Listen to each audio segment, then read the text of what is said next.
وجه الله، فقد ذكر المجلسي أن معنى وجه الله هو جهته التي أمر الناس باستقبالها في تلك الحال، حالة الزيارة، لا في حالة الصلاة كما حاول البلوشي أن يزعم.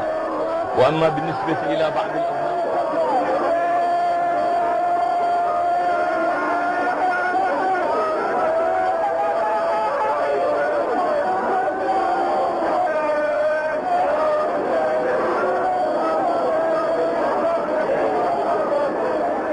وأن المساجد لله فلا تدعوا مع الله أحدا.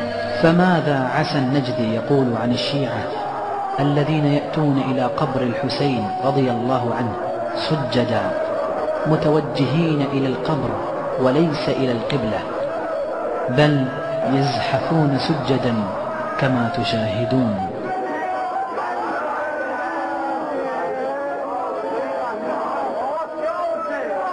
والذين تدعون من دونه ما يملكون من قطمير، إن تدعوهم لا يسمعوا دعاءكم ولو سمعوا ما استجابوا لكم، ويوم القيامة يكفرون بشرككم ولا ينبئك مثل خبير.